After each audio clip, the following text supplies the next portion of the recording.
suis donc Pierre Bittner, je suis directeur technique de Finaxis. Je suis un ancien du Master 2 IAGL de l'I1, j'ai de promotion en 2000, donc ça fait quelque chose, c'est assez sympa de moi de venir ici près de 14 ans après pour vous parler un peu de nouvelles technologies qui est le Big Data. Big Data dans un domaine un peu particulier qui est la finance, puisque Finaxis intervient essentiellement dans le domaine de la finance et des marchés de capitaux. Donc, je vais vous présenter rapidement Finaxis, la Finaxis Academy, qui est un incubateur de jeunes talents qu'on a créé l'année dernière. Ensuite, je vais vous présenter un peu rapidement le Big Data et dans la finance, dans le monde de la finance. Ensuite, on va faire un petit focus sur la technologie qui est le plus employée pour faire du Big Data dans beaucoup de compagnies, que sont Hadoop et HBase. Ensuite, on va discuter des difficultés qu'on a pour mettre en place du Big Data dans la finance et quelles sont les problématiques qu'on va, en termes de modélisation, pour pouvoir l'introduire dans le domaine de la finance. Justement, on va faire un focus sur tout ce qui est modélisation de produits et de transactions financières dans le Big Data. Et s'il nous reste un peu de temps, on va parler des différents proof of concept qu'on a réalisés avec la société ScaleRisk autour du Big Data dans le monde de la finance, et notamment un système de prise de position de trading basé sur le mood dans Twitter. Petite notation, petite note, si vous voulez approfondir un peu ces différents sujets, je vous recommande un certain nombre de lectures de Nick Dimiduck, Lars Offenhals et Yann Varley, d'Hortonworks et de Salesforce, dont un certain nombre d'éléments sont repris dans ce document. Voilà, donc petite histoire, j'ai commencé ici donc en 2000, j'ai fait quasiment 7-8 ans en termes de développement Java, J2E, architecte là-dessus. Ensuite j'ai fait chef de projet, responsable d'équipe dans le monde de la finance à partir de 2007. Et puis j'ai fait un certain nombre de projets dans la lutte antifraude, les risques de liquidité, jusqu'en 2013, et depuis je suis directeur technique de Finaxis. Voilà, vous n'hésitez pas à intervenir, vous avez des questions, je répondrai avec plaisir. Rapidement, Finaxis, c'est une société de conseil spécialisée en IT Finance. On est 250 collaborateurs, on fait 27 millions de chiffres d'affaires, croissance de 30% cette année. On a une filiale en Belgique et au Luxembourg. On fait aussi de la mobilité et une filiale spécialisée mobilité, réseaux sociaux, cloud computing, et on a un partenariat très fort avec un éditeur de logiciels dans le Big Data. Donc si c'est un domaine qui vous intéresse, on a des opportunités là-dedans.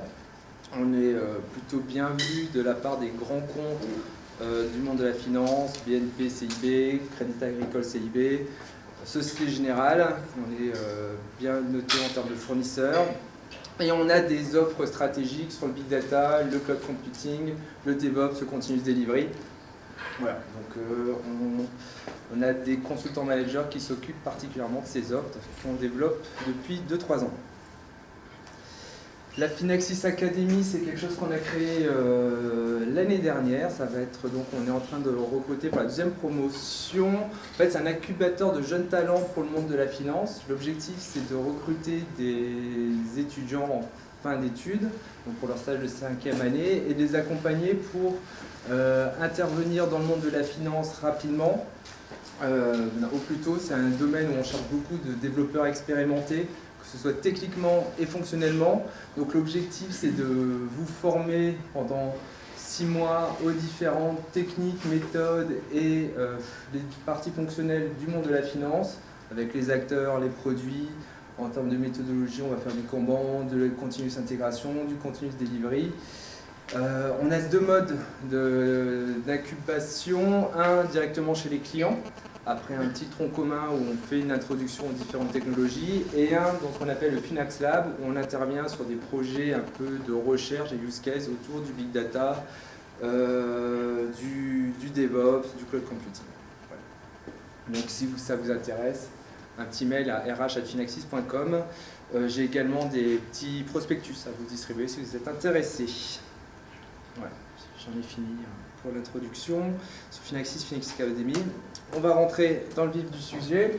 Alors, la finance, c'est quoi? On va faire un rapide tour d'horizon des différents clients qu'on peut avoir côté finance, donc la finance, c'est des gros groupes financiers comme Crédit Agricole, Bank of America, Barclays, Deutsche Bank, des banques de détail, LCL, la Banque Postale, la BRED.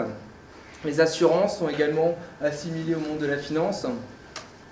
Tout ce qui est Corporate Investment Bank, donc c'est la banque pour les grandes entreprises, pour les aider dans leurs investissements, pour les émissions d'actions, etc., pour tout ce qui est produits de couverture. Les asset managers, donc tout ce qui est gestion de fonds, d'OPV-CVM, d'assurance vie, etc. Tout ce qui est banque en ligne, banque privée, tout ce qui est custody services, donc gestion de titres pour tiers, tout ce qui est marché, boursier, Euronext, NYSE, tout ce qui est broker, banque centrale, comme la BCE, comme la Fed, etc. Et tout un ensemble de fournisseurs de données, de systèmes tiers comme les clearers et les dépositaires, etc. Donc tout ça, c'est les clients de Finaxis. Tout ça, c'est des gens qui manipulent un très grand nombre de données. Donc c'est des gens qui sont fondamentalement intéressés par du big data et pour lequel on intervient avec Finaxis. Donc évidemment, nous, on est plutôt sur le marché parisien, donc avec du Crédit Agricole, Société Générale, BNP, Natixis, AXA, etc., etc. Alors pourquoi la finance est un domaine intéressant? Parce que c'est un domaine qui investit de façon continue beaucoup d'argent sur la partie IT. C'est en général 6,3% de leurs revenus qui est réinvesti côté IT, alors que la moyenne de l'entreprise est 3,3%. Donc pourquoi ils investissent autant dans l'informatique? Parce que l'IT est considéré comme un stratégique pour leur développement business. C'est leur rapidité de leur système d'information pour le trading, pour le calcul des risques, et tout ça pour un coût relativement limité, sont des différenciateurs importants en termes de marché. Donc c'est vraiment un investissement continu là-dessus, avec donc beaucoup de projets innovants. Et c'est aussi un secteur d'activité dans lequel ils ont moins tendance à externaliser, parce que comme ils attendent à avoir beaucoup de développeurs qui soient relativement proches du métier. Je finis mon tour d'horizon sur la partie Corporate Investment Bank. Là, on fait un petit focus sur tout ce qui est banque pour les entreprises. Donc là, je ne vais pas rentrer dans tous les détails. L'idée de ça, c'est vous montrer qu'en fait, dans une banque pour les entreprises, en fait, il y a plein de sous-business units, le marché de capitaux, l'investissement, les financements structurés, avec des sous-produits, et chaque domaine va avoir son propre système d'information spécifique pour gérer leur workflow particulier, leurs produits particuliers, et ce domaine va avoir des différentes couches en fonction du type d'activité des métiers. Tout ce qui est pré-trade, front office, donc pré-trade, tout ce qui est accès marché, pricing, market maker, la partie front office avec la gestion des risques, marché ou liquidité, la tenue de position, le calcul de stress test, et partie back office avec tout ce qui est paiement, comptabilité. Tout ça, pour chaque box, on va donc avoir un système, un logiciel, voire des logiciels pour gérer chaque couche. Ça fait qu'on a vraiment un nombre assez important de solutions. On se retrouve avec des systèmes d'information relativement complexes et extrêmement interconnectés, avec des modélisations de produits relativement complexes et très différents en fonction du domaine. À ça, on se rajoute des départements transverses comme la compliance, qui va répondre à tous les aspects réglementaires, les référentiels de données, la gestion des risques et tout ce qui est finance, asset liability management, qui sont des services transverses à toute la banque d'investissement. Donc voilà. Donc ça c'était, je vous ai fait un rapide tour d'horizon de la banque, du domaine du secteur bancaire, et le focus sur le Corporate Investment Bank, sur lequel on va s'intéresser surtout à la partie capital market, donc tout ce qui est couverture de produits de marché, tout ce qui est produits de couverture. Donc, on commence à parler un peu plus de big data. Reuters, qui est un fournisseur de données financiers et de systèmes informatiques pour la finance, a sorti une étude courant de l'année et qui montre en fait que toute la partie banque de big data ne fait que démarrer en fait dans le monde de la banque. On n'a que 50% des sociétés qu'on a évoquées tout à l'heure qui ont initié un projet big data. Alors ça peut paraître assez étonnant parce que c'est des sociétés qui ont énormément de données, qui ont vraiment des besoins en termes de calcul et de rapidité. Et donc c'est assez étonnant qu'on ait un tel retard par rapport à d'autres sociétés pour l'utilisation de technologies big data. Pourquoi les gens qui commencent des projets big data s'y mettent? C'est une problématique de volume, comme souvent, avec l'augmentation de tout ce qui est transactions de marché, de multiplicité des produits, etc. L'objectif de réduction des coûts, que j'ai évoqué déjà auparavant, qui est vraiment très importante dans le monde, qui est un effort qu'on continue parce qu'on a eu beaucoup d'investissements en IT et il y a une volonté de gérer le coût et de réduire les coûts qui est relativement important. Et tout ce qui est contraintes réglementaires, avec les différents incidents, que ce soit les crises, les fraudes qu'il y a eu dans la banque, il y a des contraintes réglementaires de plus importantes qui s'appliquent dans le monde de la finance et qui nécessitent d'introduire ces nouvelles technologies.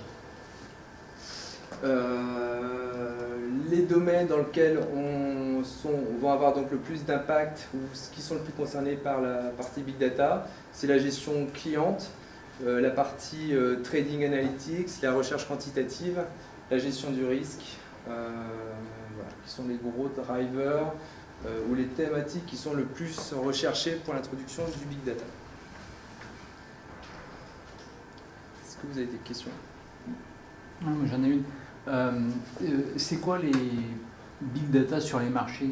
Si je regarde là par exemple sur mon disque dur, j'ai tous les prix en début, en ouverture, en fermeture de journée du Nasdaq, ça prend 700 mégas. Ouais. Est-ce que ça veut dire que vous analysez non seulement les prix, mais également les ordres qui sont passés sur les marchés? Exactement. En fait, il y a plein de données, donc toute la partie... alors, tout ce qui est passage d'ordre, en fait, c'est des choses qui se passent en continu. Donc, toute l'évolution des prix, c'est diffusé, streamé à la seconde.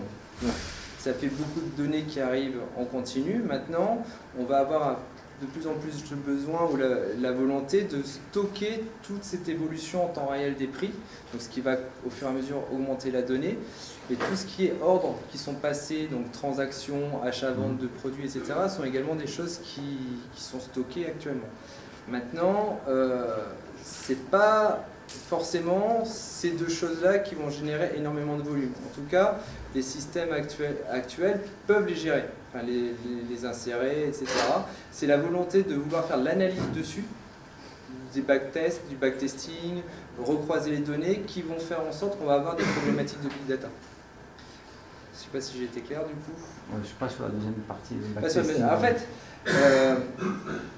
tous les systèmes, une bonne partie des systèmes ont été conçus pour gérer en temps réel ou au jour le jour les données qui leur arrivent, que ce soit des données financières, prix des actions, valorisation, enfin... Un backtesting, c'est le fait de devoir tester une stratégie par rapport à un environnement qui était précédent. On stocke, on valorise les deals, tout ce qui est en vie, etc. Maintenant, on va vouloir de plus en plus regarder ce qui s'est passé dans le passé. Qu'est-ce qui s'est passé il y a 6 mois quand il y a eu une fraude, par exemple, qu'un trader a commencé à passer des opérations illicites, quelles sont les évolutions des cours, quelles ont été les stratégies des différents traders, etc. Donc c'est de la volonté de vouloir utiliser les données du passé pour faire justement ce qu'on appelle du backtesting, des stress tests, essayer de rejouer le passé pour essayer de prévoir le futur, par exemple, ou réanalyser ce qui s'est passé. Du coup, on va vouloir faire corréler des choses qui sont relativement peu volumineuses, donc 700 mégas ou quelques gigas, mais avec de plus en plus de données. L'autre fait, et c'est que sur tout ce qui est partie de départements transverses, comme la compliance, le risque, ils vont avoir à récupérer les données de tous ces systèmes. Donc c'est là où il y a un véritable challenge dans le monde de Corporate Investment Bank, c'est que individuellement, toutes ces business units ont des systèmes qui tournent bien, qui répondent aux besoins de leurs utilisateurs. Maintenant, on a des départements qui vont avoir besoin de tout analyser et au jour le jour et dans le passé. Donc là, on va se retrouver avec des systèmes qui sont effectivement big data. Maintenant, on n'est pas dans des cas big data dans le sens Google, Facebook, Twitter, où effectivement il y a des gigas, des téraoctets de données qui arrivent en continu. Les grosses bases de données qu'on va avoir dans le monde de la banque, ça va être 3, 4 téraoctets de données.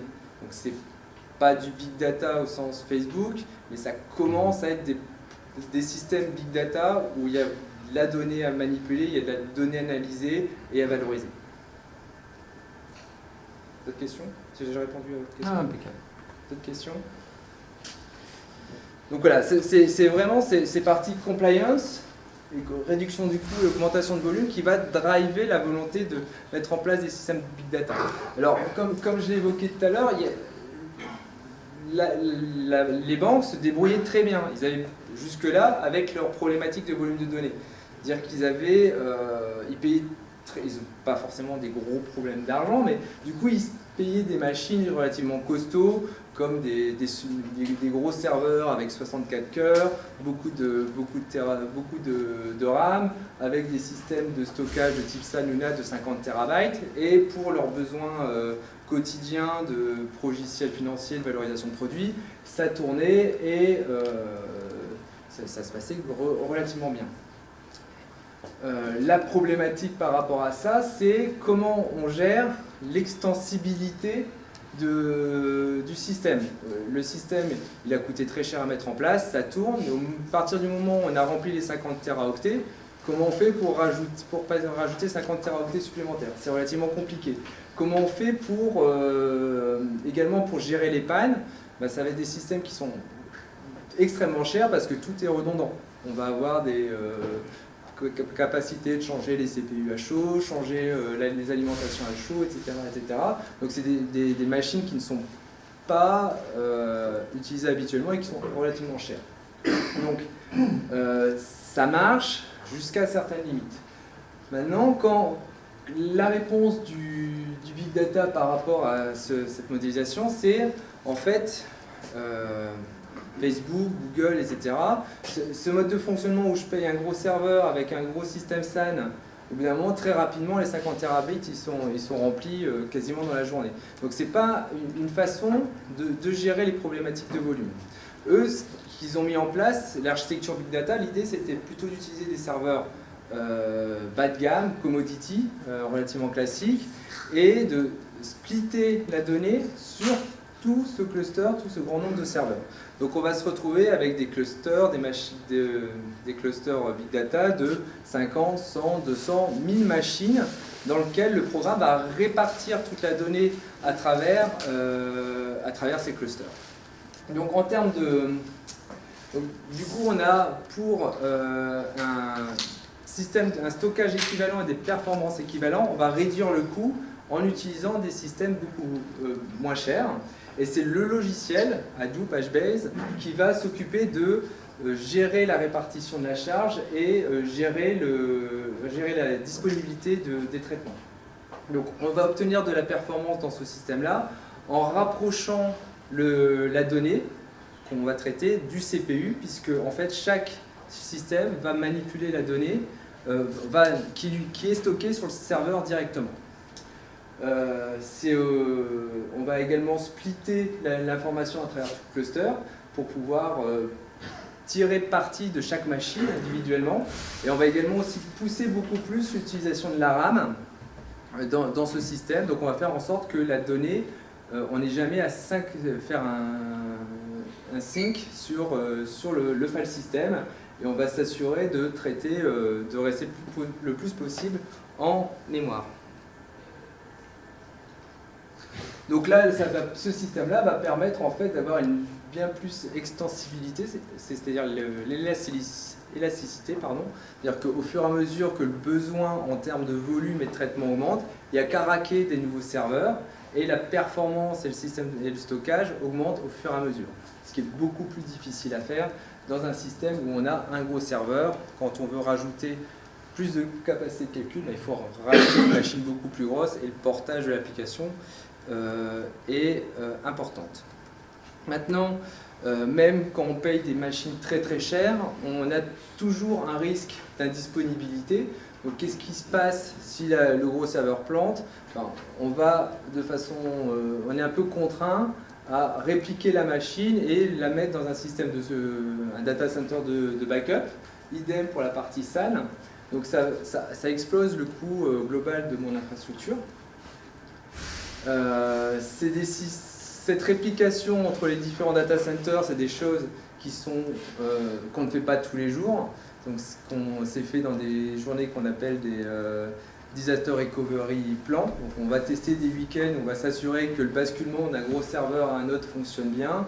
Idem pour la partie stockage et idem pour la partie base de données. Donc on a des solutions pour gérer la disponibilité de la plateforme sur les systèmes gros serveurs, mais ça multiplie par 2 le coût de l'infrastructure. Dans un système big data, en fait, c'est le logiciel qui va gérer la réplication de la donnée et la disponibilité de la plateforme. Donc, c'est directement géré au cœur de la solution. Et en fait, ça part du constat que la mémoire et le réseau est beaucoup plus rapide qu'un stockage sur disque. Et donc, on va utiliser le serveur d'à côté comme backup plutôt qu'un disque dur. Donc, l'idée, c'est juste utiliser le système juste à côté pour répliquer la donnée 1, 2, 3 fois. Et on va juste attendre une synchronisation réseau. J'ai copié la donnée sur mon serveur d'à côté comme garantie que la donnée a été bien secourue. Et ça va permettre de ce système. Donc en cas de chute d'un serveur, on a un système de réplication de la donnée automatique sur un énième serveur pour assurer qu'on a toujours n réplicas de l'information.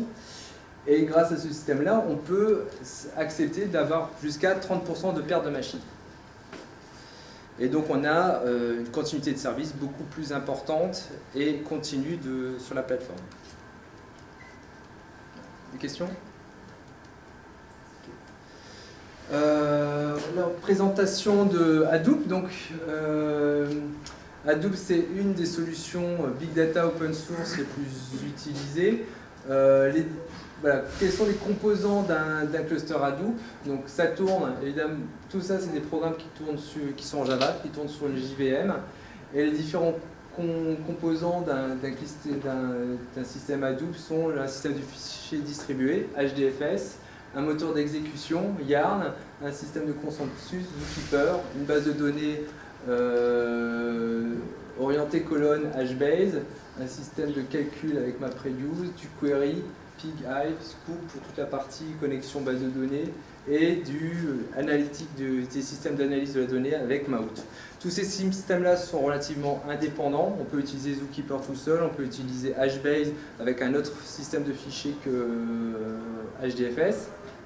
Et on peut utiliser par exemple Hive pour faire la query de la donnée avec ou sans HBase. Hive, c'est un système de requêtage SQL SQL-like autour de HDFS.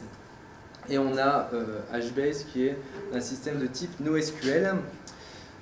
Globalement, Hadoop commence à avoir une tendance à devenir le Linux du Big Data. C'est en tout cas sur les grosses machines le système qui est le plus systématiquement employé. Hadoop, HBase, Zookeeper, en fait, c'est des solutions open source en fait, de produits de Google. Google a sorti un certain nombre de papiers en 2003, 2006, 2004 présentant comment eux ils géraient la problématique de distribution de données, de stockage de données à grande échelle avec des documents sur le Google File System, Chubby Log Service, MapReduce. Et en fait, Hadoop, toutes ces solutions-là en fait, sont des répliques, sont des créations open source basées sur ces papiers et qui ont été utilisés au fur et à mesure par d'autres grands sites web comme Twitter, Facebook.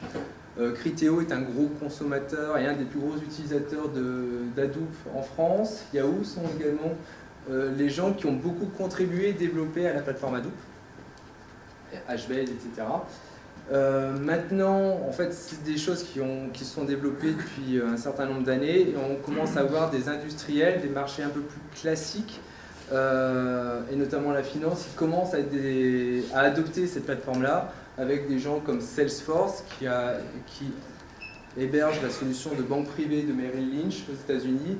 Bloomberg, qui est fournisseur de données financiers, qui également utilise HBase, American Express, Goldman Sachs, sont des gens qui commencent à publier et indiquer leur contribution à l'utilisation de ces systèmes-là.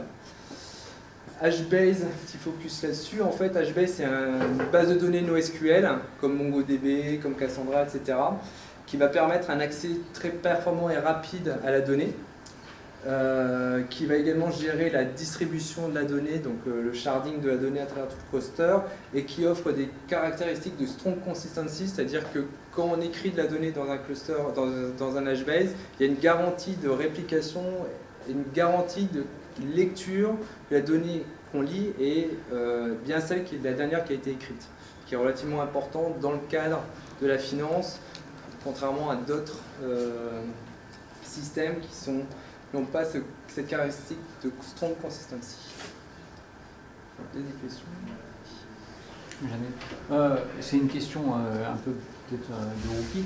J'ai du mal à voir quel est l'intérêt de HBase par rapport à Hive ou par rapport à Pig. Parce que l'idée quand même de NoSQL, c'est read once, write once et read as much as possible. Quoi. On écrit une fois puis on essaye d'analyser les données. Et quel est l'intérêt de le faire avec faire du traitement de big data avec Hive alors qu'on pourrait le faire avec Pi, enfin de le faire avec HBase plutôt que de le faire avec les autres technologies. À quoi sert HBase par rapport avec Pig? Ouais, par rapport alors, à en fait, Hive, Hive, ça va faire du requêtage dans ce qu'on a stocké dans mon file system HDFS. Par contre, HDFS, ça ne garantit pas l'accès rapide à ma donnée. HBase va vraiment... Ce qui est important, c'est le fast random online read and write. C'est-à-dire qu'on va, pour accéder à une donnée unitaire, j'ai mon identifiant, je la récupère extrêmement rapidement. Donc la lecture et l'écriture en données unitaires va vite. C'est pas le cas avec forcément HDFS, c'est pas le but. Après j'ai pas vu random access. Voilà, pass random access, c'est pas ça pas apporté, c'est un critère qui n'est pas apporté par les autres. Il y a également ce côté schémaless, NoSQL, qui est aussi quelque chose qui est vraiment différent. C'est-à-dire qu'on va avoir un peu de structuration de données, semi-structuré avec HBase, tandis que HDFS, on va stocker n'importe quel type de fichier dessus. On peut stocker un peu ce qu'on veut là-dessus, mais on peut rajouter quelques attributs supplémentaires. Voilà. Justement, parler d'HBase un peu plus. Comment ça s'organise? HBase, c'est assez intéressant dans le monde, on va dire, de la finance, puisqu'en fait, en finance, à part certains secteurs, on va quand même avoir à manipuler de la donnée qui est structurée, ou semi-structurée. On a, à part vraiment pour tout ce qui est stockage de conversation, de term sheet, de tout ce qui est documentation, description des produits vendus, on a quand même beaucoup de données structurées actuellement. Donc on va avoir à gérer ça. Je ne sais pas si vous devez avoir des cours de base de données. Donc, les grosses différences en fait entre HBase et une base de données de type Oracle, PostgreSQL, MySQL, etc. C'est ce côté en fait orienté colonne du stockage de la donnée. Donc on a la notion de... Alors, dans HBase, on va avoir les notions de lignes roses qui sont identifiées par une requête, donc c'est l'identifiant de la ligne, regroupées par ce qu'on appelle des colonnes family. On y reviendra plus tard. Et après, une colonne qualifieur, donc un attribut qui va permettre de stocker une valeur, mais l'attribut, le colonne qualifieur, a d'abord aussi une notion de timestamp qui va permettre de versionner la valeur qui est stockée dans la donnée. Alors, voilà ce qui est représenté ici, ce qui est intéressant, c'est par exemple pour la colonne qualifieur bar, on va avoir pour deux versions différentes. Une fois, on va avoir stocké un entier, 7, et la fois suivante, on va avoir stocké hello. Donc c'est, contrairement à un système base de données relationnel habituel, on est capable de stocker des données de formats différentes, entier, texte, dans la même colonne. On a également sur la notion, par exemple, on a la colonne A et la colonne B. On a, dans le cas de colonne A, on a les attributs bar et foo. Sur la ligne B, on a uniquement la colonne sum. Donc ça veut dire que par ligne, on peut stocker des modèles et un schéma complètement différents. Donc on a une complète indépendance de la structure de la donnée, que ce soit en termes de valeur pour une colonne, mais également sur des lignes différentes, on n'a pas de contrainte à avoir les mêmes colonnes d'une ligne à une autre. Chose qui est assez importante également, c'est le fait que tout l'accès, toutes les API pour accéder à HBase, c'est des bytes. Donc en fait, on ne type pas du tout ce qu'on va stocker dedans. On va écrire, que ce soit dans la colonne ou les valeurs, un tableau de bits, et c'est à nous de convertir en entier ou en string à chaque fois la valeur.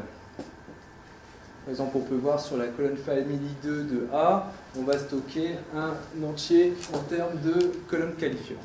On est complètement libre de faire ce qu'on veut par rapport à ça. Et la notion de timestamp aussi, c'est l'application qui va gérer son timestamp de colonne. La notion de colonne family, en fait, ça va permettre de regrouper un ensemble de colonnes et pouvoir les disposer dans des périmètres et dans des systèmes de stockage, dans des régions du cluster différentes. Est-ce que vous avez des questions ?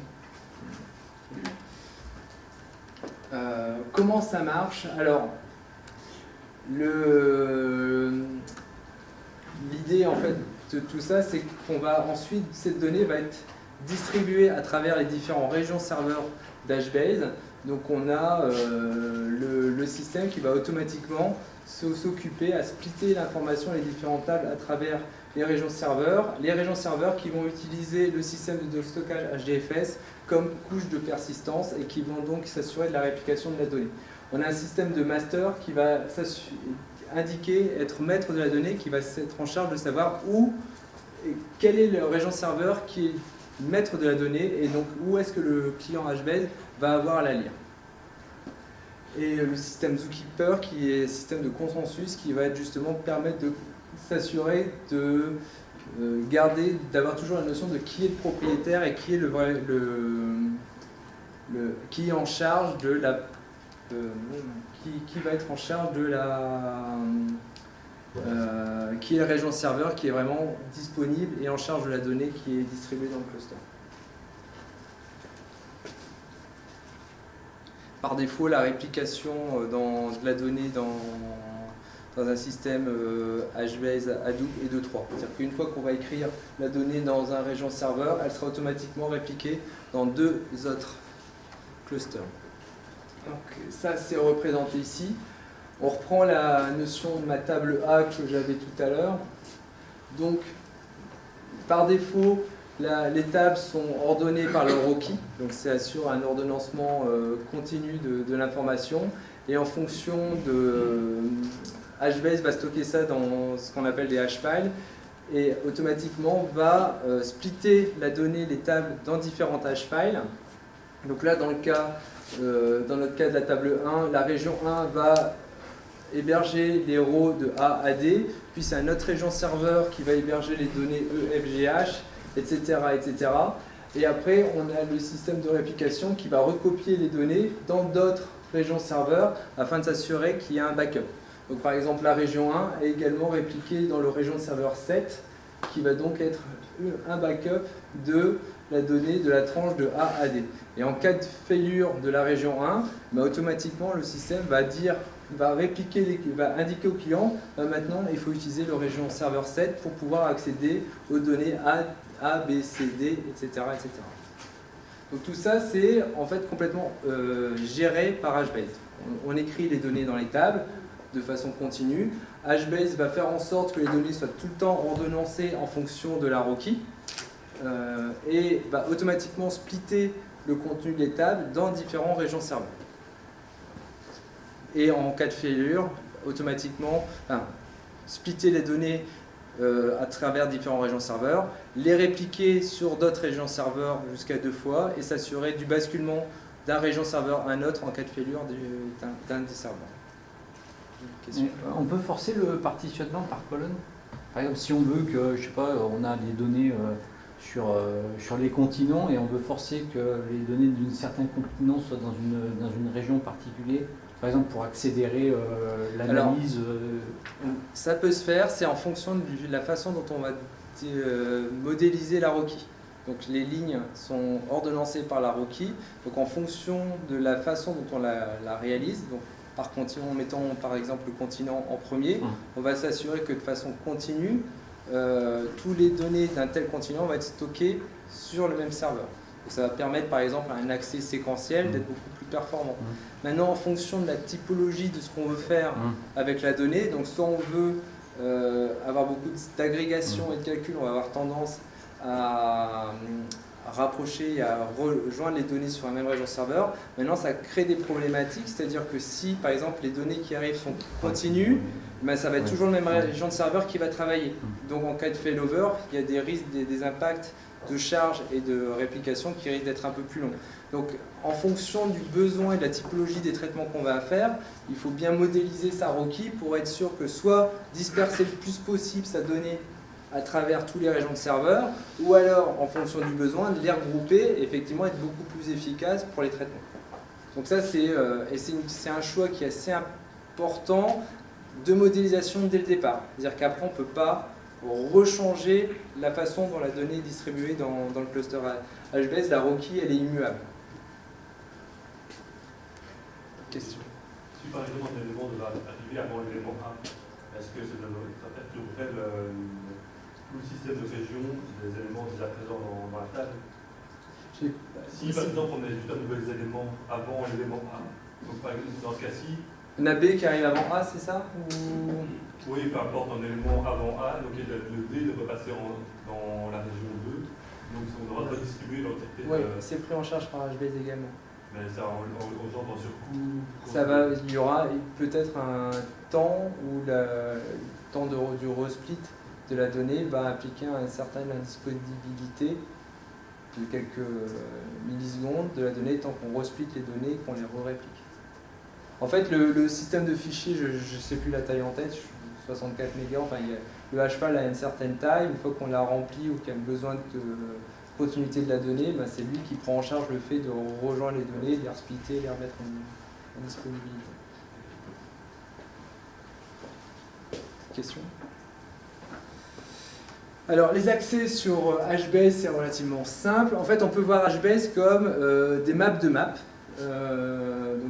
Trimap en Java, Ordered Dictionary en C#, Ordered Dict en Python. Donc on a la Rocky qui a des colonnes family, qui ont des qualifiers, qui ont des versions, qui ont des values. C'est pas plus compliqué que ça. En termes d'opération sur la donnée, on fait des get, des put et des delete. Et pour tout ce qui recherche les données, on fait des scans sur des ranges, des plages de données à partir de la Rocky. Voilà. En termes d'API, on est relativement simple et l'utilisation, on a des API relativement peu complexes en fait nativement sur Hadoop et peu complexes sur Hadoop HBase, et c'est à partir de ces différentes API qu'on va se débrouiller pour pouvoir créer les applications qu'on a besoin. Automatiquement, par exemple, quand on va faire un scan et qu'on va chercher à travers des plages de valeurs, c'est le système HBase qui va s'occuper de splitter l'information à travers les différentes régions serveurs. On a également des méthodes atomiques de type increment, append, check and put et check and delete afin de s'assurer que les données qu'on met à jour sont bien, qu'on met à jour en fonction de la dernière donnée qu'on a. Par exemple, on veut incrémenter un compteur, on veut être sûr que l'incrément parvient de 5, on va indiquer je fais un incrément à 6 et je pense que ma valeur est 5. Automatiquement, si ce n'est pas le cas, il y a un message d'erreur qui est renvoyé. Voilà.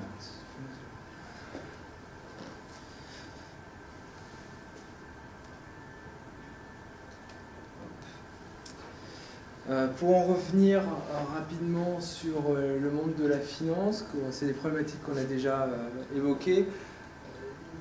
Donc, on a vu le HBase prend en charge beaucoup de fonctionnalités de disponibilité, de load balancing. On a des API relativement simples d'utilisation. On a quand même... Voilà. Mais maintenant, les contraintes, pourquoi en banque on est relativement réticent ou on fait attention à pourquoi introduire cette nouvelle technologie dans ces systèmes, c'est qu'en fait les systèmes bancaires, la contrainte de qualité de la donnée, véracité de la donnée est hyper importante. Quand on fait, par exemple, votre compte en banque, vous ne voulez pas voir de temps en temps que votre compte en banque ait 1000 € de moins ou 1000 € de plus en fonction qu'un région serveur tombe. C'est pas quelque chose que vous aimeriez avoir, d'avoir d'argent disparaître de votre compte en fonction de la disponibilité du système. Vous pouvez imaginer ça à l'image des banques d'investissement. On a énormément d'applications qui génèrent énormément de données. Les reports, les calculs qu'on fait en termes de position, de reporting réglementaire ne peuvent pas permettre d'être faux en fonction d'un problème technique. Et du coup, qu'est-ce qui se passe dans un système hautement distribué du type Hadoop HBase en cas d'indisponibilité? Donc, on veut être relativement sûr que ça se passe bien. Et du coup, on fait encore relativement énormément confiance au système dit transactionnel qui va proposer tout ce qu'on appelle l'acidité, donc atomicité, cohérence, isolation, durabilité, dans lequel il va nous garantir que la donnée est totalement bonne.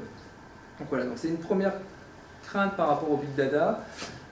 Encore une fois, en banque, on a principalement des données structurées, voire semi-structurées, donc on n'a pas de problématiques de traitement de données comme des pages web, etc. Facebook, Twitter, c'est pas vraiment le type de données qu'on va traiter. Donc du coup, l'intérêt d'utiliser des systèmes big data est relativement... on peut se poser la question. Hadoop, HBase, c'était surtout également vu comme des systèmes en mode batch, pour des traitements lourds, qui prennent du temps. Beaucoup d'applications sont temps réel dans le monde de la finance, donc il n'y a pas l'opportunité d'utiliser des systèmes comme Hadoop dans un premier temps, à part le remplacement de systèmes de reporting et data warehouse. Il y a aussi beaucoup d'applications legacy dans le monde de la banque, c'est-à-dire des applications qui ont 10-15 ans, où il y a beaucoup de règles métiers, de règles fonctionnelles qui sont utilisées dedans. Faire le portage de ces applications vers des systèmes plus innovants sont relativement complexes. Et également, les gens, les people, l'IT staff, ont appris ce type d'application, donc il y a toute une question d'éducation pour pouvoir les faire utiliser ces nouveaux systèmes.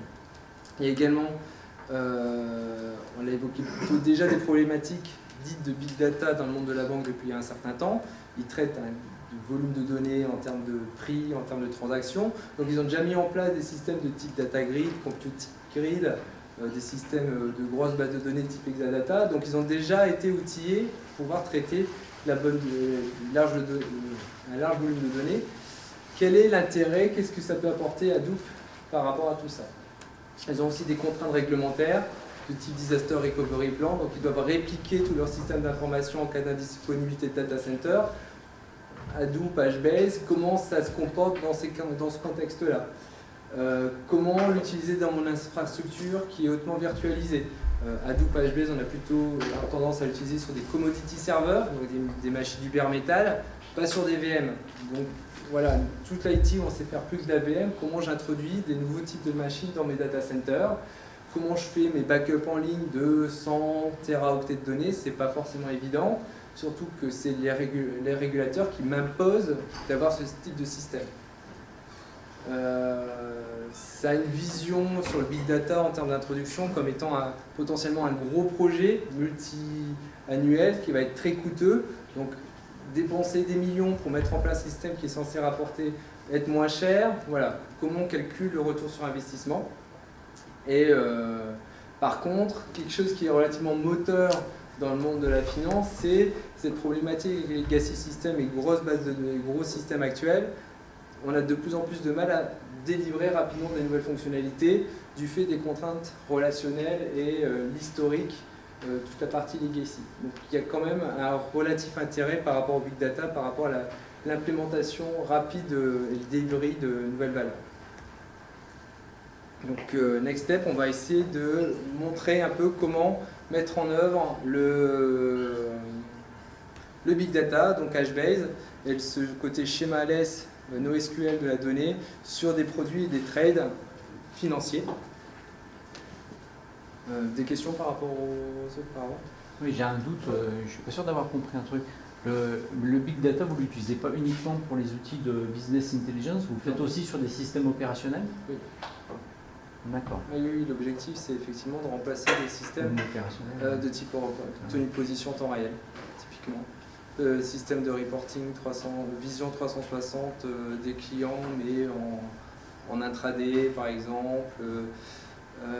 Ça va être des process qui sont utilisés soit Et alors du coup, pour l'intraday, là, par exemple, quand vous considérez les trades en intraday et que vous faites l'analyse de ces trades, est-ce qu'il y a un problème de vélocité? Parce que il y a le flux, il y a un stream de trades qui est assez important, surtout si on prend en compte les trades qui sont faits avec maintenant le high frequency trading. Tout à fait. Vous avez parlé du volume, la variété chez Manoless, mais du coup, comment vous traitez la vélocité? Il y en a pas mal qui disent qu'il faut utiliser des technos du type online memory là, Ouais. en RAM. Vous avez utilisé des technos qui sont capables comme ça Alors, de... ça fait partie des craintes, du coup. Le côté real-time, streaming, temps réel, etc. Parce que et là, ça fait les partie... batchs, ce qu'on envoie sur un serveur Adobe, c'est un mode batch, quoi. Donc on envoie la requête et puis Mais c'est pas le cas avec on va boire un HBase. café et on revient, quoi. Mais c'est justement pas le cas avec HBase. On a accès temps réel à la donnée. Après, on a des systèmes, on va pouvoir faire du temps réel et plugger des autres composants, on va dire plus temps réel, au système Hadoop et bénéficier également de ce côté in-memory distribué pour pouvoir faire des traitements qui sont à la milliseconde sur les trades qui arrivent. Donc on va avoir une tenue de position temps réel, temps réel. Temps réel, c'est pas un système temps réel embarqué ni du temps réel à la milliseconde, mais on va pouvoir répondre à ces problématiques-là dans des systèmes reposant sur HBase et ou d'autres composants. La solution qu'on utilise, qui est Scalarisk, j'évoque un peu plus tard, repose uniquement sur HBase et étend HBase en mettant en place il y a un système d'extension interne à HBase qui va permettre de déployer des programmes inter dans HBase et il y a un système de bus temps réel dans la solution qui va permettre de disperser le traitement et toute la partie analytics en temps réel dans le cluster. Donc c'est possible de le faire dans du Hadoop. Et donc ça fait c'est un des mythes et un des problèmes qu'on a quand on va parler du big data dans la finance. On dit oui, mais mon Hadoop c'est que du batch. Non, Hadoop c'est pas que du batch. On peut faire du online dedans. C'est pas que pour du BI. Ok.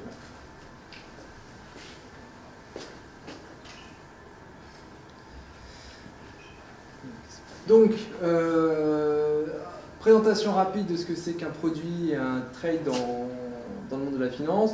Deux cas de figure, un produit de money market simple, donc tout ce qui est prêt, dépôt bancaire, l'équivalent commercial paper, donc c'est un titre, une émission de dette d'une banque, un certificat de dépôt, donc ça c'est commercial paper, c'est plutôt pour les entreprises, certificat de dépôt c'est pour les banques, donc c'est des émissions de dette, des comptes, tenue de compte à terme, donc avec des informations de type le sens, si c'est moi qui vends, si j'achète le produit, la date de valeur, la date de maturité, le nominal, la devise, le type d'indexation, si c'est un prêt à taux variable, à taux fixe, etc.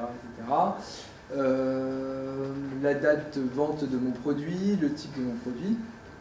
Et côté produits dérivés, donc typiquement les calls et les puts, donc les droits d'achat et de vente de produits d'actions ou de n'importe quel type de sous-jacent qui a également une date d'exercice, au moment où je fais mon opération, le prix de mon sous-jacent, la devise, le prix de mon option, la quantité de sous-jacent, le symbole, etc.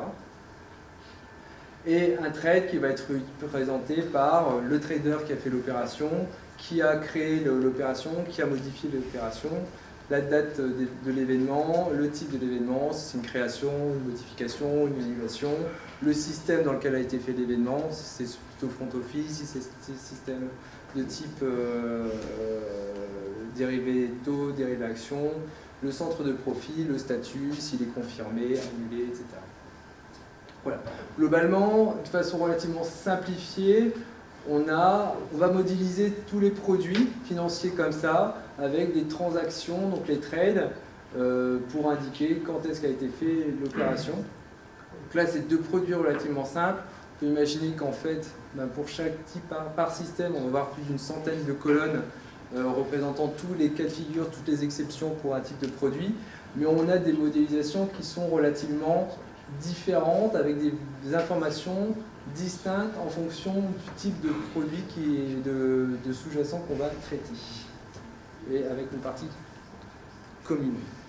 Alors, ça marche bien dans le système actuel. Je suis un progiciel de type dérivé action. Je vais bien m'adapter, je vais être capable de traiter sans aucun problème tous mes dérivés actions, tenir mes positions, calculer mes risques, etc.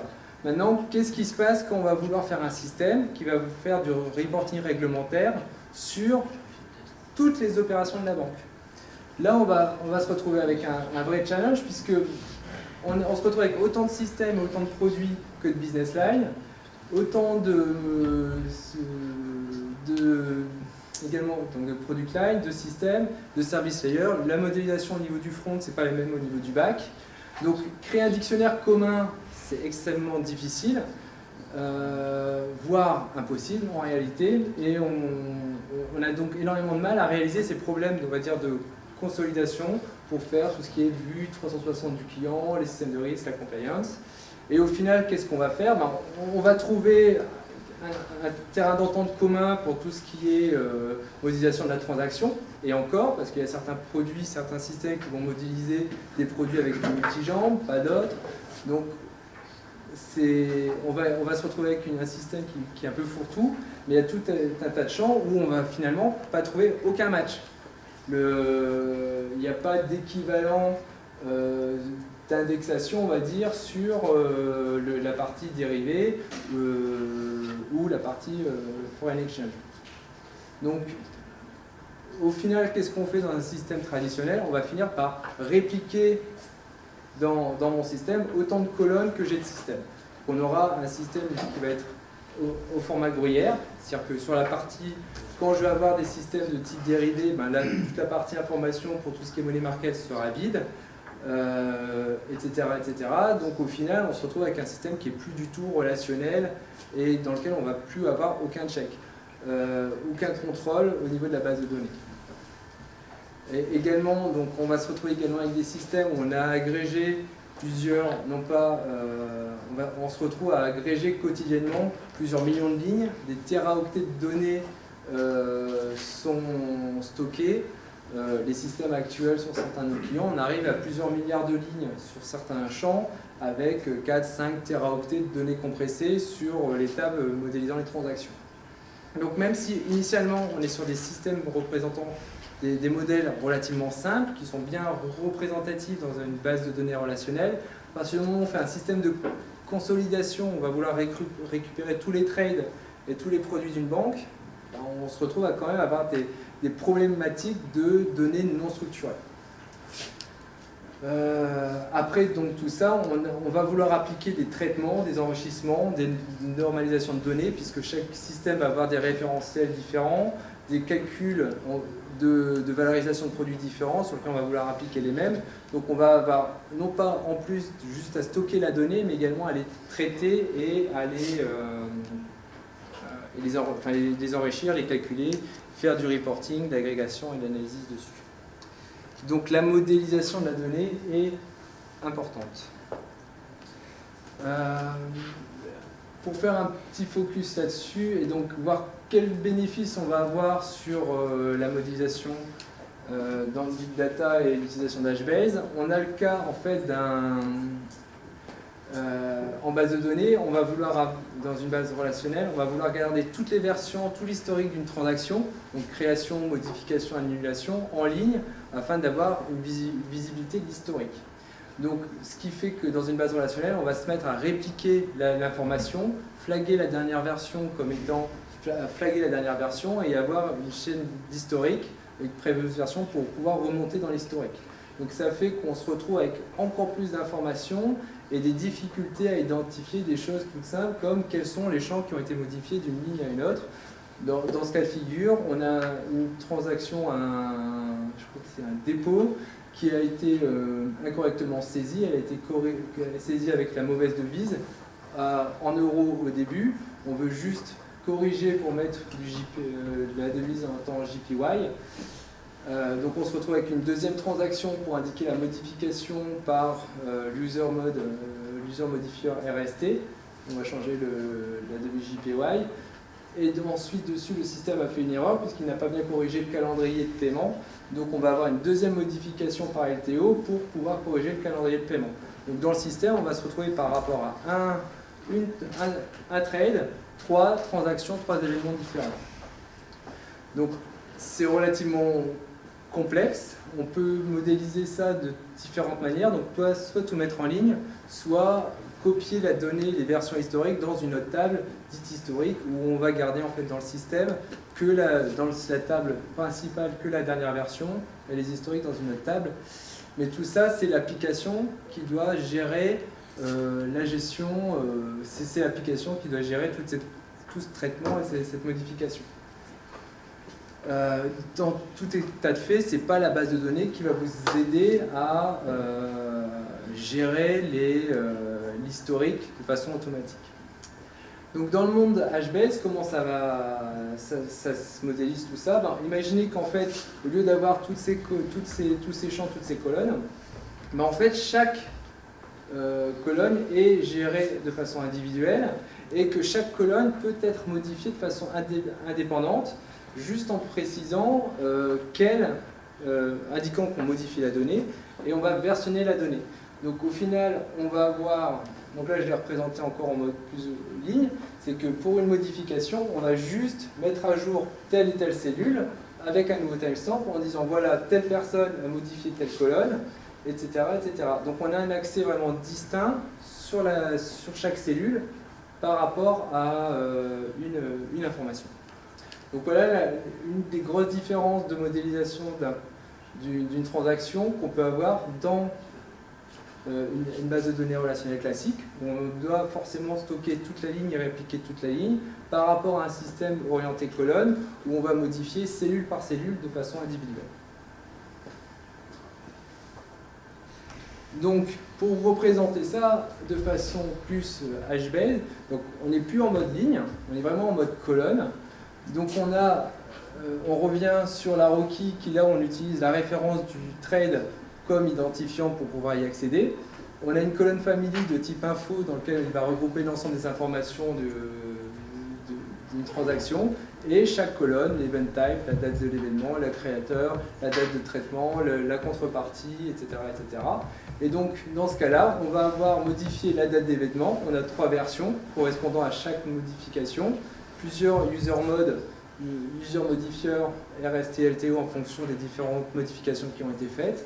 Et idem par rapport à la currency et au calendrier qui sont de façon individuellement modifiés. Donc là, une représentation plus HBase, mode colonne de la donnée.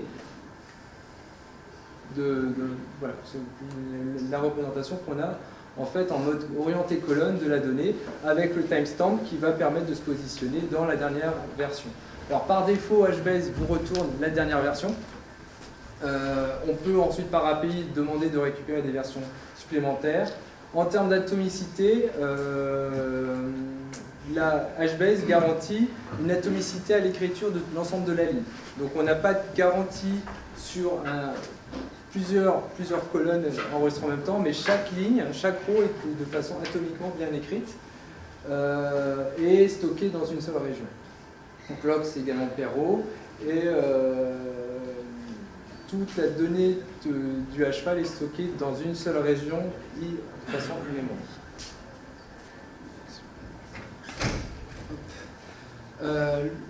Autre exemple suivant, le côté multimodèle, schémaless de HBase, où là on va avoir 2 produits différents, un money market et un dérivé, dans lequel on va pouvoir stocker justement donc des colonnes de façon complètement différente, les mêmes type, value type, maturity date, et en fonction du type de produit.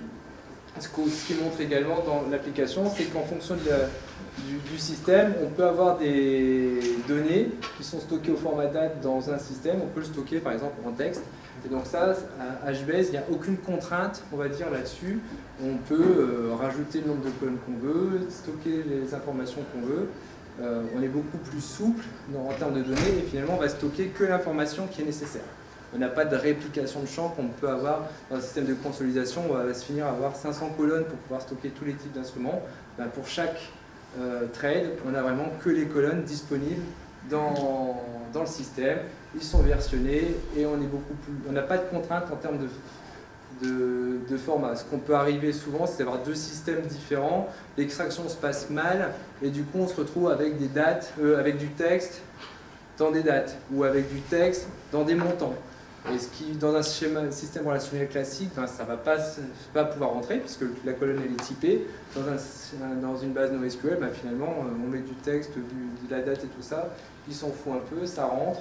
Après c'est au programme de gérer cette exception. Donc les données sont enregistrées, comme j'ai dit, sont ordonnancées par Rocky automatiquement. La distribution, le split est géré également par HBase. Et donc, ce que je disais, c'est le schéma, la modélisation de la Rocky qui va permettre de bien gérer la répartition et les différents use cases en fonction de la temps de latence ou la partie throughput, donc la quantité de données à envoyer en fonction de lecture et des écritures.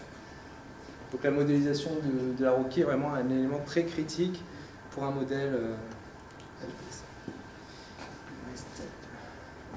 5 minutes.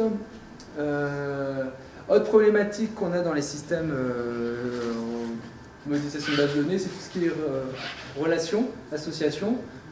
Cas d'exemple classique, c'est le trade qui peut avoir des événements. Donc trade dans la création, modification, annulation. Mais on a d'autres modèles, d'autres événements qui peuvent arriver, un remboursement anticipé, donc je veux rendre de l'argent en avance de phase, ou rembourser complètement mon prêt. Si mon prêt, il y a différents, je veux représenter également tous mes cash flows, donc entrée, sortie d'argent, donc dans mon système pour pouvoir calculer. Donc tout ça, normalement, calculer, valoriser mon produit.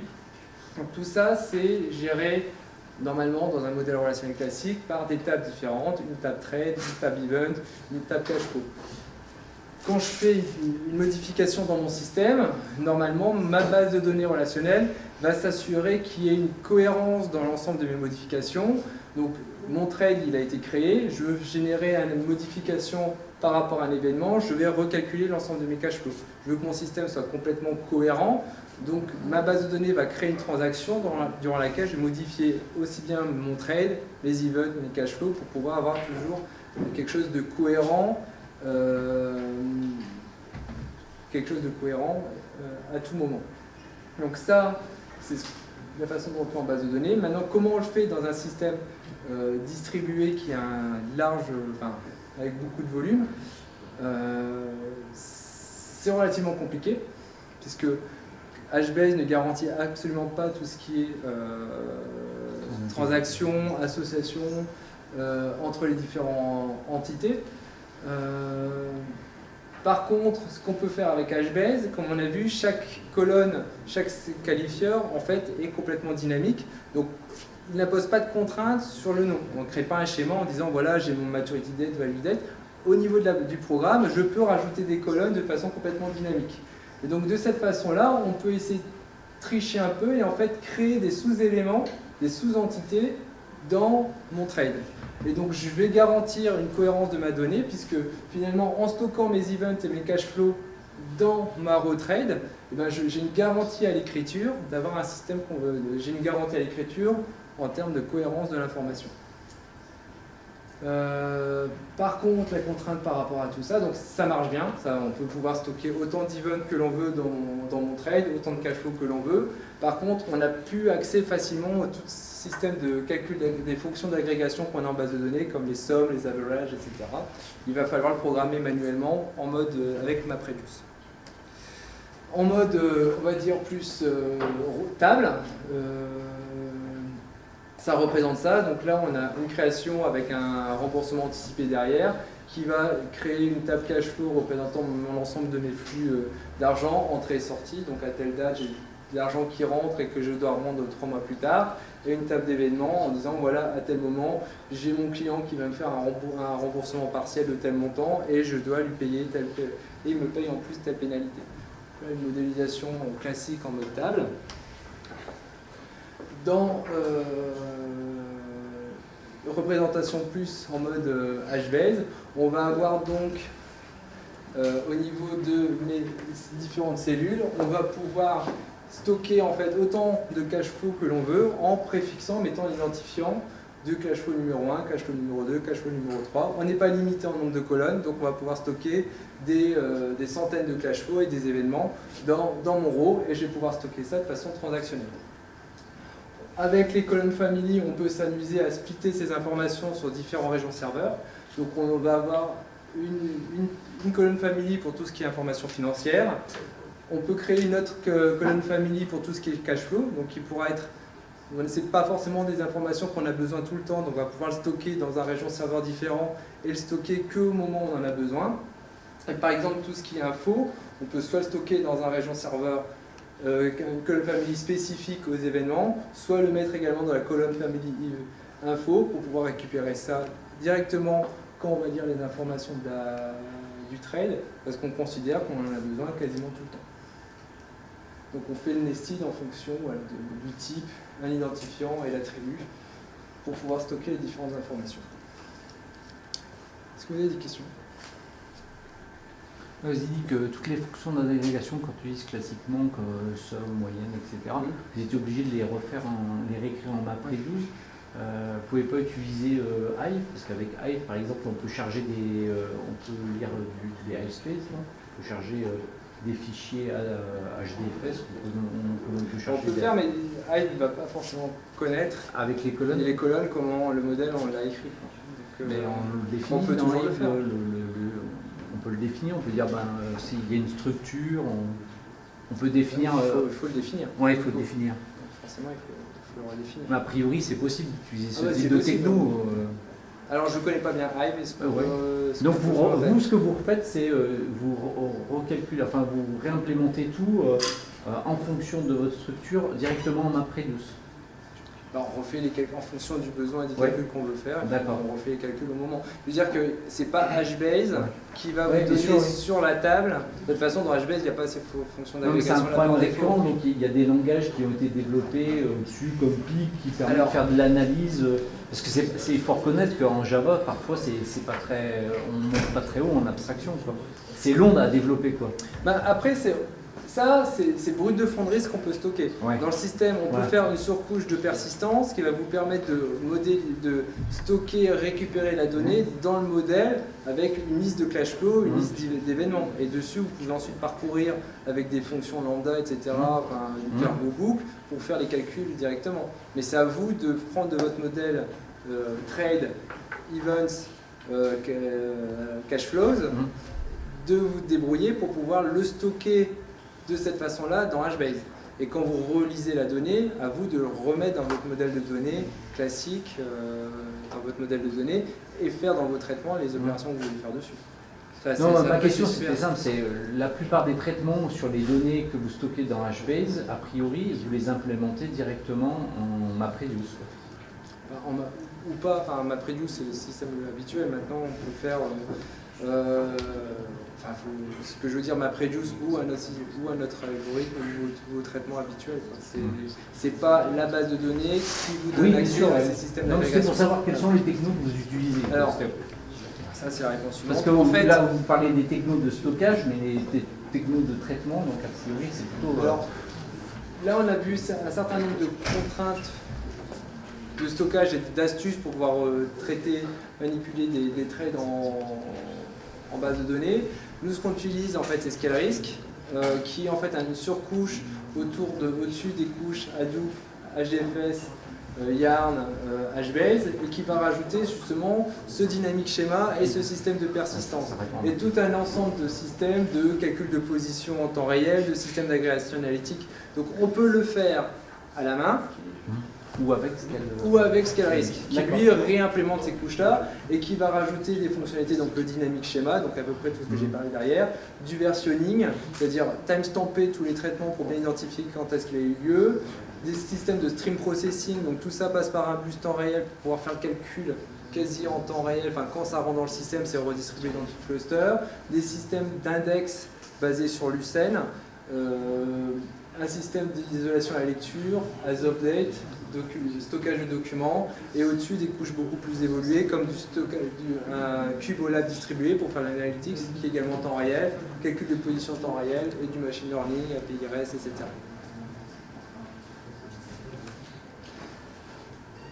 Voilà, donc en fait ça c'est juste, Scalery c'est l'éditeur sur lequel on travaille, on a un partenariat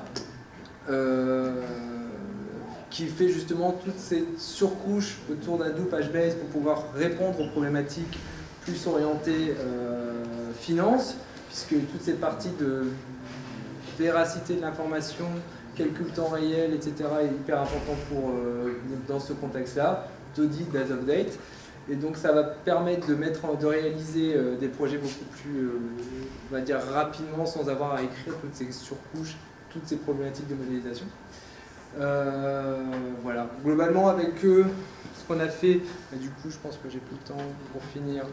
On a fait la partie Twitter, Twitter Trading, à partir du mood en fonction de ce système-là. On a également fait un système l'année dernière sur tout ce qui est partie compliance pour un système d'agrégation de données et de calcul en lutte antifraude, et également tout ce qui est valorisation de produits également pour le risque. Voilà. Donc, dernier mot. Ils embauchent, on cherche des stages. Voilà. Si ça vous intéresse de bosser dans la finance et sur technologie Big Data, n'hésitez pas à venir nous voir. J'ai des prospectus là, si ça vous intéresse par rapport à la Finaxis Academy. Je suis sur Twitter. Je sais tout ça. Peter Pierre, si vous voulez me contacter pour plus d'informations, pour des stages, boulot plus tard, il ne faut pas hésiter. rh@finaxis.com également pour plus de contacts. Voilà. Merci beaucoup. Je vous remercie.